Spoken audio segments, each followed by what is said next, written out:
Welcome to the Find Your Edge podcast.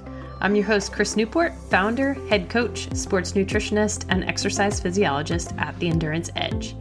Our mission is to empower people to reach and sustain peak performance and health.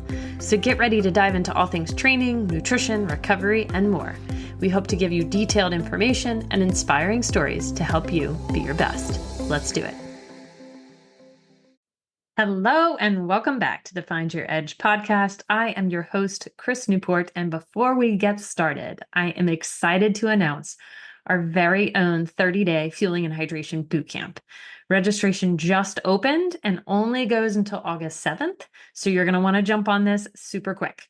If you're an endurance athlete who is struggling with your nutrition and hydration for both training and racing with things like cramping, nausea, vomiting, diarrhea, or just simply not knowing how to fuel yourself properly for an upcoming endurance event like Ironman, marathon, half marathon, or even Olympic distance triathlon, let me just tell you, it does not have to be that way. The Fueling and Hydration Bootcamp is the most complete way to help you fuel and hydrate properly for your best performance. As an athlete, exercise physiologist, and performance nutritionist, I have spent decades, you guys, refining this process and helping hundreds of athletes just like you. And now I'm excited to share this brand new process with you so you get the science, the strategies, and the secrets packaged all into this little fueling bootcamp. Check it out at theenduranceedge.com/fueling bootcamp. So let's jump into today's topic, which is all about sweat testing. So first of all, what is it? And this is a very valid question. I get this question all the time from people who work with us. They say, well, aren't I just testing my sweat when I weigh myself before and after my workout? Yes, that is part of the process, but what makes sweat testing unique is that you are actually measuring your electrolytes that you lose during exercise. This cannot be done without actually sweating, without actually exercising. The results are just not valid. So otherwise, it's pretty simple. The actual process of sweat testing is pretty simple. We've got a home sweat testing version, as well as the version that you can do actually with you in our office. But basically, you're taking a couple of pieces of Band-Aids and gauze, as I'm very simplifying this process. You go out, you do a workout at your self-selected pace and mode of exercise, but typically most people are running or cycling. And then you send us back your sweat sample and we test it for those electrolytes. So why does that matter? There are a couple of different electrolytes that you lose during exercise that are important to the actual functioning of muscle. The most important one is sodium. So sodium is a necessary nutrient involved in the maintenance of normal cellular homeostasis. So obviously we don't want our cells to be off balance. And again, as it relates to exercise, it's important in the regulation of that fluid and electrolyte balance, and specifically blood pressure. The other nutrients that are important but don't play quite as big of a role, but still do play a role, are potassium and chloride and magnesium. There are some other things that are lost, but they're not quite as meaningful as sodium in particular.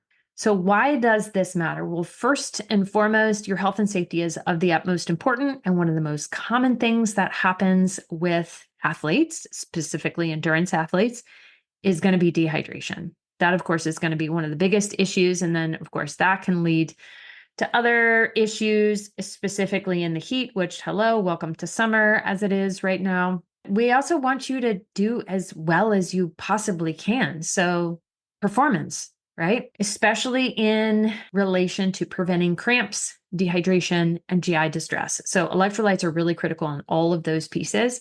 But something that a lot of people don't really realize about electrolytes is that actually, and this is, again, not only anecdotal evidence that I've, after having worked with athletes for many decades now, but also actually in the research, is that having the right amount of electrolytes during exercise and afterwards too, aids in recovery.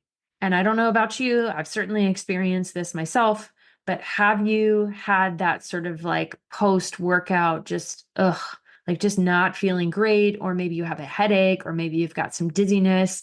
That can all be related to your electrolyte losses. Your sweat is like your fingerprint. We've had athletes, of the hundreds of people that we've tested with sweat testing, lose as little as 215 milligrams of sodium per hour, up to well over 5,000 milligrams of sodium per hour. That is a drastic difference. So if we're just sort of guessing about what we need in terms of, electrolyte pills or sports drinks, etc., that's okay because everybody has to start somewhere. But if you're somebody who really sweats in large quantities, or if you notice that you're having a lot of issues with, again, GI distress or cramping, or you're out there for very long periods of time, like ultra running, Ironman, or you're in very, very hot conditions, or if you're going really, really fast too, like the Olympic triathlon was just this week. Of course, if anybody knows me, I am thoroughly obsessed with the Olympics and obviously triathlon, but it's not cool out. So that is part of the factor that plays into your performance as well as your health and safety. So knowing that information about your sweat specifically is really critical in creating your personalized fueling and hydration plan. When I look at the research and when I've been working with athletes, it is so hard to adjust for all of these potential factors that play into performance, which is why it just goes to show that we are all incredibly unique. And quite a few people will get out there and they'll try a particular product, an electrolyte beverage or a sports drink or something along those lines, and they'll be just fine. But then there are, of course, those of us who really struggle. And knowing this information is really key about yourself. Now, here's the cool part about sweat testing. You should only have to get tested once. So I will say that again, you should only have to get tested once because again, your sweat is kind of like your fingerprint. So the amount of electrolytes that you lose in your sweat should not vary other than when you may be acclimating. And then of course, once you do acclimate, then you're good to go. So if you really want to know about your own particular sweat and hydrate according to your own unique needs and learn the science behind hydration, then I definitely encourage you to do sweat testing. And you're in luck because sweat testing is part of this 30-day fueling and hydration bootcamp that we are starting in August. So check it out, theenduranceedge.com/fueling bootcamp. We have incredibly limited spaces available and registration only goes until August 7th. Thank you so much for listening. We'll see you next time. Thanks for listening to the Find Your Edge podcast. If you like what you heard, don't forget to subscribe on your favorite podcast platform so you never miss an episode. And if you're interested in learning more about our endurance coaching, sports and wellness nutrition, metabolic and sweat testing, triathlon training team, or our triathlon training library, be sure to check us out at theenduranceedge.com. And don't forget to follow us on social media at The Endurance Edge. Thanks again, and we'll catch you next time.